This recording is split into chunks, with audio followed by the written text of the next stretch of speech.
Dans les deux premières vidéos de ce module, nous avons parlé de méthode et de perception. Maintenant, nous allons parler ensemble de quelque chose de fondamental, les habitudes. Parce que la vérité est simple, ta situation financière actuelle est le résultat de tes habitudes passées. Pas de la semaine passée, pas du mois passé, pas de l'année passée, mais de tout ce qui est derrière toi, année après année. Beaucoup de personnes pensent que pour changer leur situation financière, il faut une grande décision. Tout arrêter, tout recommencer. Un grand changement, un déclic spectaculaire, mais dans la réalité, les grandes décisions impressionnent et les petites habitudes transforment. Je vais te poser une question.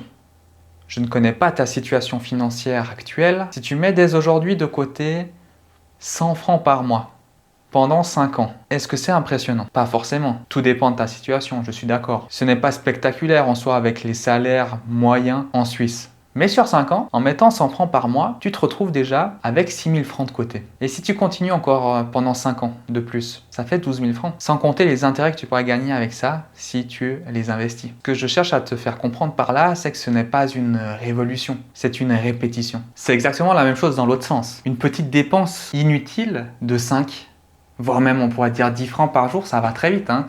Tu vas à la station-service, tu prends une boisson, tu prends un petit quelque chose à grignoter, t'es aux 10 francs. Je te dis que c'est pas grand chose, mais sur un mois, combien ça représente 10 francs par jour? Eh bien, ça représente 300 francs. Et sur un an, ça fait 3600 francs. Encore une fois, ce ne sont pas les grosses décisions, ce sont les automatismes. Je vais te partager quelque chose de personnel. Quand j'ai commencé mon apprentissage, je gagnais 575 francs par mois. Ce n'était pas énorme. Mais dès le premier salaire que j'ai reçu, je me suis posé une question toute simple. Est-ce que je veux simplement dépenser cet argent, comme tous mes camarades de classe qui, après 2 semaines dans le mois, étaient déjà à zéro sur leur compte? Ou est-ce que je veux construire quelque chose avec cet argent? Et j'ai décidé de mettre en place une habitude. Peu importe le montant, mais chaque mois, une partie partait sur mon compte épargne. Au début, ce n'était pas spectaculaire, mais c'était constant. Et année après année, quand mon salaire augmentait, je ne me demandais pas comment je peux dépenser plus, mais plutôt, est-ce que j'ai besoin de dépenser plus? Et très souvent, la réponse était non. C'est cette habitude qui a tout changé. Ce n'est pas un coup de chance, ce n'est pas un miracle, c'est une habitude. Une habitude fonctionne parce qu'elle réduit la décision. Moins tu dois réfléchir et plus tu agis. Si chaque mois tu dois décider est-ce que je mets de côté ou bien pas, tu vas parfois dire oui, tu vas parfois dire non, mais si c'est automatique, la question ne se pose même plus. Je veux que tu comprennes une chose essentielle. Tu ne construis pas ta liberté financière en une semaine. Tu la construis mois après mois. Et la clé, ce n'est pas la perfection, mais c'est vraiment la constance. Beaucoup de personnes abandonnent parce qu'elles veulent tout changer d'un coup. Elles réduisent trop, elles contrôlent tout, elles deviennent strictes, puis elles craquent et abandonnent. Ce n'est pas un manque de volonté, c'est un manque de progressivité. Un changement durable est progressif. Ce sont des petites actions répétées qui deviennent automatiques avec le temps, qui créent justement des habitudes. Maintenant, la question que j'aurais à te poser, et sois honnête avec toi-même,